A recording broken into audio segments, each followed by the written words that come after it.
नमस्कार मित्रों, मैं महाराज कुमार गुप्ता। आप सभी का अपना यूट्यूब चैनल दक्ष म्यूजिक क्लासेस में मित्रों आपको स्वागत है। मित्रों, बीपीएससी टीआरई 4.0 का मित्रों मध्य नजर देखते हुए और डीपली डिस्कशन और डीपली तैयारी के लिए मित्रों थ्योरी क्लास अति आवश्यक था। अतः मित्रों प्रीवियस ईयर का क्वेश्चन समाप्त होने के बाद जैसे मित्रों इधर लगातार जैसे थ्योरी का क्लास चल रहा है, अतः प्रतिदिन रात्रि 8 बजे थ्योरी क्लास में मित्रों आप जरूर ज्वाइन करें और डीपली आप जैसे मोबाइल को आराम से अपने पास रख करके ध्यान पूर्वक थ्योरी देखने की जरूरत है, समझने की जरूरत है। यदि एक बार में तो यदि थ्योरी क्लास आपको समझ में नहीं आता तो इसको कई बार देखने की कोशिश कीजिए। 2 बार 3 बार देखते देखते मित्रों 100% आपको थ्योरी क्लास में मित्रों कमांड हो जाएगा, जिससे कि एमसीक्यू और ऑब्जेक्टिव क्वेश्चन मित्रों आपको कहीं पर कोई परेशानी नहीं होगा। साथियों ध्यान दीजिएगा, आज का टॉपिक हमारा है बृहदेशी। क्या है? बृहदेशी। और बृहदेशी के लेखक कौन है? तो मतंग साहब। नहीं, बृहदेशी के लेखक कौन है मित्रों? तो मतंग साहब हैं। ठीक है, बहुत ही मित्रों संगीत के क्षेत्र में बहुत ही महत्वपूर्ण किताब है। इसको जितना भी साथियों वर्णन किया जाए वो कम पड़ जाएगा। और बृहदेशी से मित्रों प्रत्येक एग्जाम में, म्यूजिक के जितने भी आज तक एग्जाम हुए हैं भारत में, साथियों एकदम 100% यहाँ से प्रश्न आए हैं तो आए हैं। मित्रों ध्यान दीजिएगा कि बृहदेशी के लेखक है मतंग साहब। बृहदेशी का रचना काल मित्रों 6ठी शताब्दी में हुआ। देखिए यहाँ पर बोल्ड भी मित्रों लेटर कर दिया गया है, जिससे कि आप 100% आपको फोकस हो सके। बृहदेशी की रचना मित्रों कब हुई? तो 6ठी शताब्दी में। इसकी रचना किसने किया? तो मतंग मुनि द्वारा रचित ग्रंथ बृहदेशी संगीत के क्षेत्र में अत्यंत महत्वपूर्ण ग्रंथ है। नहीं, ठीक है। बृहदेशी के लेखक कौन है? तो मतंग मुनि है। इसकी रचना कब हुआ? तो 6ठी शताब्दी में। ठीक है साथियों, और संगीत के क्षेत्र में इसका क्या है? तो बहुत ही महत्वपूर्ण ग्रंथ है मित्रों। मतंग से पूर्व जो है, मतंग के पूर्व के ग्रंथकारों ने अपनी रचनाओं में राग के विषय में उल्लेख नहीं किया है। मतंग साहब से पहले जितने भी संगीत के विद्वान हुए उन लोग मित्रों जैसे राग के बारे में उल्लेख नहीं किया है। मित्रों सबसे पहले आपको प्रश्न यहाँ पर यह भी बनता है कि राग का सबसे पहले उल्लेख किसने किया? तो मतंग साहब। किस किताब में? तो बृहदेशी में। नहीं, आपको 100% मित्रों इसको याद रखने की जरूरत है। ठीक है साथियों, इस प्रकार हम लोग अगले पेज पर मित्रों बारीकी से क्लियर करेंगे। ध्यान दीजिएगा साथियों कि मतंग कहते हैं कि जैसा रागों के विषय में प्रचलित है उसी के अनुसार वह उनके लक्षण कहते हैं। इससे स्पष्ट है कि मतंग से पूर्व राग का प्रचार हो चुका था, परंतु मतंग जी ऐसा अपने जैसे बृहदेशी में वर्णन किए हैं कि हमसे पहले कोई राग के बारे में बताया नहीं है। ठीक है, मतंग ने उन्हीं रागों के सिद्धांतों को स्पष्ट करके लिखा है कि क्या लिखे हैं? ध्यान दीजिएगा कि ऐसा अनुमान है कि प्राचीन जाति गायन का स्थान राग गायन ले लिया है। ठीक है, प्राचीन में जो मित्रों जाति था उसका स्थान मित्रों कौन ले लिया है?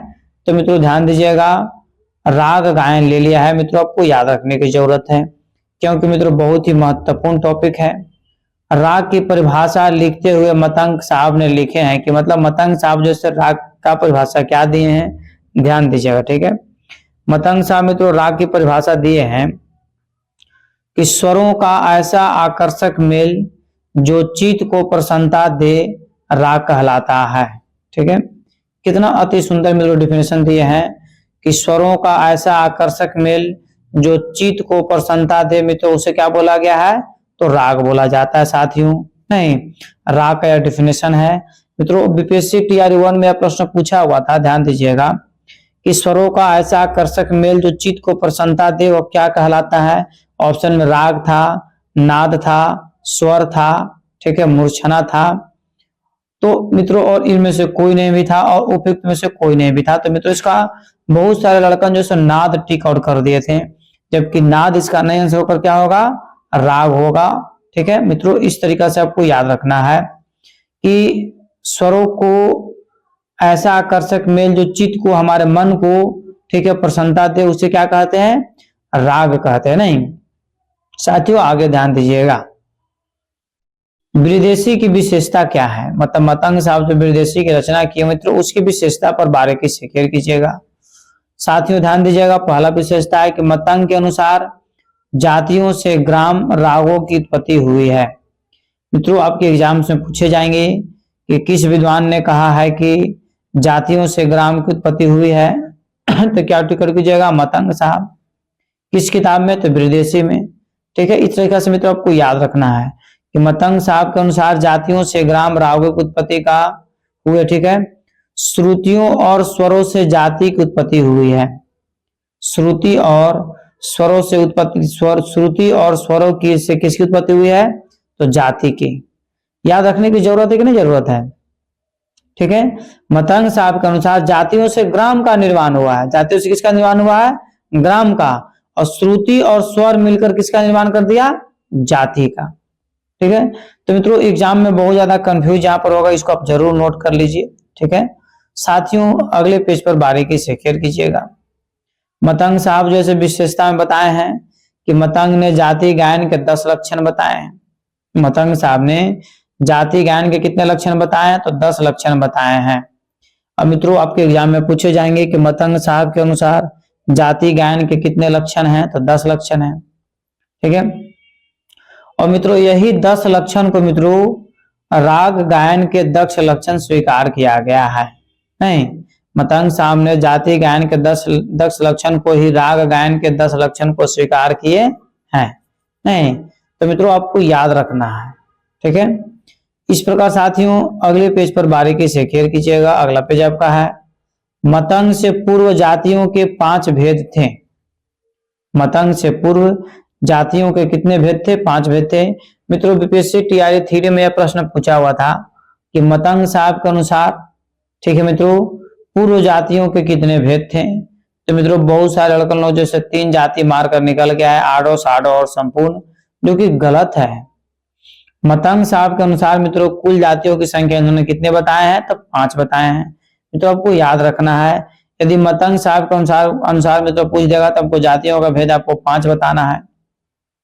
पांचों का नाम मित्रों देखिए आपको यहाँ पर डिनोट करना है, केयर कीजिएगा और नोट करते चलिएगा। नहीं, पहला आपका शुद्धा है, दूसरा का भिन्ना है, गौंडी, बेसरा और साधारणी। यही 5 मित्रों आपको याद रखना है। ठीक है, इसे मित्रों जैसे क्या बोला जाता है? तो जाति कहा जाता है। मित्रों मतंग के काल में यह भेद 5 की जगह 7 हो गए, अर्थात 2 नए भेद में भाषा जाति और विभाषा जाति को सम्मिलित कर लिया गया। मतंग साहब के अनुसार या उनके मित्रों जब समय काल था तो 5 की जगह कितना ले लिया? 7 हो गया। 2 कौन कौन हुआ? तो मित्रों ध्यान दीजिएगा, नए भेदों में भाषा जाति और विभाषा जाति मित्रों 2 और क्या किया गया? सम्मिलित किया गया। नहीं मित्रों, यदि आप इस चैनल पर पहली बार विजिट कर रहे साथियों तो आप हमारे चैनल को जैसे जरूर सब्सक्राइब करें। और मित्रों हमारे टीम द्वारा जो मित्रों पैकेज चलाया जा रहा है उससे आप जरूर परचेज करें, जिससे मित्रों आपको सरकारी नौकरी लेने और बीपीएससी टीआरई 4.0 की मित्रों तैयारी करने में बहुत ही सहयोग मिलेगा।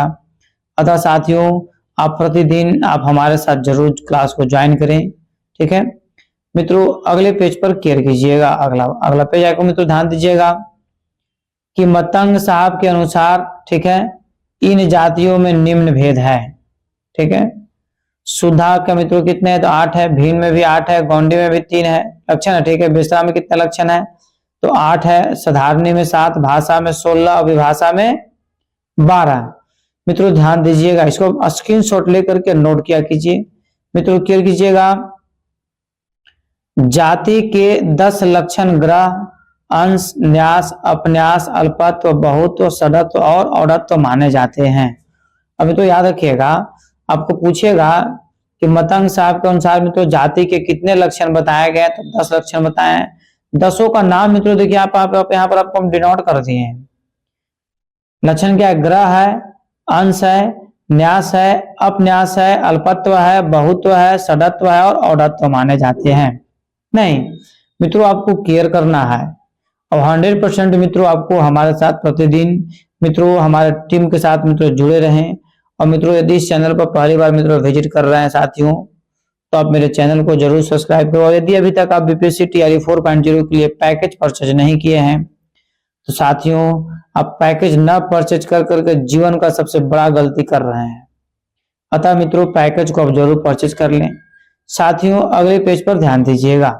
ठीक है, मतंग के बारे में मित्रों और हम विदेशी के बारे में जाने, कहा जाता है कि राग शब्द का सर्वप्रथम प्रयोग इस ग्रंथ में मतंग द्वारा किया गया है। ठीक है मित्रों, बहुत सारे विद्वानों का मानना है कि राग शब्द का प्रयोग सबसे पहले किसने किया, तो मित्रों मतंग साहब किए। ठीक है, आपको याद रखना है कि राग शब्द का प्रयोग सबसे पहले किसने किया, तो मतंग साहब। और मित्रों ध्यान दीजिएगा, यह सूचना जो है जानकारी किससे मिला, तो विदेशी से मिला, क्योंकि विदेशी का लेखक ही मित्रों कौन है, तो मतंग मुनि है। नहीं तो साथियों याद रखने की जरूरत है कि राग शब्द का सर्वप्रथम प्रयोग किस ग्रंथ में मिलता है, तो मित्रों विदेशी में मिलता है। और विदेशी के रचनाकार कौन है, तो मतंग साहब है। ठीक है साथियों, राग ही आज के संगीत का आधार है। वर्तमान से मित्रों राग ही संगीत का क्या है, आधार मतलब बेस माना जाता है। मित्रों इस ग्रंथ में ग्राम मूर्छना का भी विस्तृत विवरण दिया गया है। इस ग्रंथ में ग्राम मूर्छना का भी मित्रों विस्तृत विवरण दिया गया है। मित्रों आप फास्ट इस बात को ध्यान दीजिए और मित्रों प्रतिदिन क्लास को साथियों जरूर ज्वाइन करें। मित्रों अभी तक आप पैकेज को परचेज नहीं किए साथियों, तो पैकेज को परचेज जरूर कर लें। ठीक है, ध्यान दीजिएगा साथियों, केयर कीजिएगा कि विदेशी में सामगान के प्रारंभिक 3 स्वरों का भी वर्णन मिलता है। विदेशी में सामगान के प्रारंभिक 3 स्वरों का भी मित्रों वर्णन मिलता है। मित्रों ध्यान दीजिएगा, इन्हीं ने भरत के मत अनुसार वाद एवं संवादी स्वर का अंतर 9 से 13 और विवादी स्वर का अंतर मित्रों 20 सूर्य अंतर स्वीकार किया गया है। मित्रों ध्यान दीजिएगा, यदि बीपीएससी टीआरई 1 का मित्रों क्वेश्चन देखिएगा तो मित्रों यह प्रश्न आया हुआ है। ठीक है, कि मतंग साहब के मतानुसार वादी एवं संवादी स्वरों के बीच का अंतर कितना होता है, तो मित्रों 9 से 13 ऑप्शन में दिया हुआ है। ठीक है, तो मित्रों यदि आप इसी तरीका से थ्योरी क्लास में तो डीपली सब नोट करना पड़ेगा, नहीं तो ऊपर ऊपर पार हो जाएगा, समझना बड़ा क्या हो जाएगा, कठिन हो जाएगा। ठीक है, कि मतंग साहब के मतानुसार वादी एवं संवादी स्वरों का अंतर कितना है, तो 9 से 13 स्वरों का अंतर है। और विवादी स्वरों का अंतर मित्रों कितना है, तो 20 से सूर्यांतर मतलब 0 से 20 आपको याद रखना है। ठीक है, इस प्रकार साथियों अगले पेज पर ध्यान दीजिएगा। और यह मित्रों मतंग साहब की विदेशी का है मित्रों लास्ट पेज है। नहीं निष्कर्ष मित्रों हमको क्या मिला, क्योंकि देखिए मित्रों ध्यान दीजिए, किसी भी प्रकार का जब थ्योरी क्लास करते हैं तो थ्योरी क्लास करने के बाद मित्रों आपको यह जानना जरूरी है कि इससे क्या हमको प्राप्त हुआ, क्या मिला। नहीं, मतंग मुनि द्वारा भारत के सिद्धांतों को सरल एवं सुस्पष्ट भाषा में उल्लेख कर संगीत साहित्य को समृद्ध प्रदान की गई है।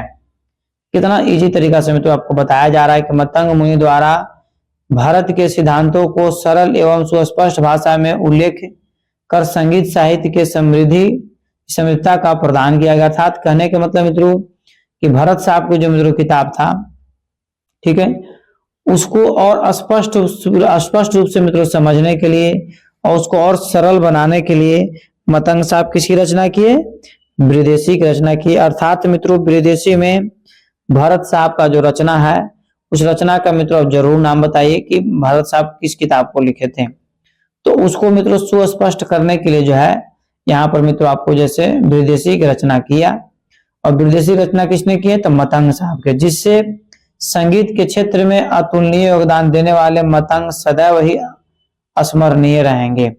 अर्थात मित्रों संगीत को के क्षेत्र में मित्रों मतंग साहब इस तरीका से साथियों एक ओपन आईना की तरह मित्रों वर्णन करते हैं, ताकि 100% मित्रों सत्य और संगीत का डीपली जानकारी सभी को मिलना लगा।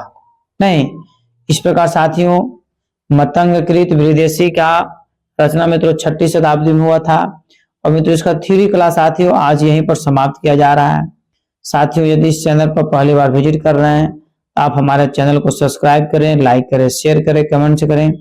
और मित्रों यदि आप state BPSC DSSB net KVS EMS में तो तैयारी करना चाहते हैं या फिर मित्रों किसी भी स्टेट लेवल से मित्रों जैसे म्यूजिक का मित्रों शिक्षक बनना चाहते हैं तो मित्रों इस नंबर के माध्यम से आप हमसे कांटेक्ट कीजिए। साथियों संपूर्ण सुविधा आपको प्रोवाइड करवाया जाएगा, जिससे कि मित्रों आपको रिजल्ट निकालने में और मित्रों अपने जीवन को सुखमय बनाने में मित्रों 100% सहयोग मिलेगा। तब तक के लिए मित्रों स्वस्थ रहिए, मस्त रहिए और एक बार प्रेम से बोलिए भारत माता की जय।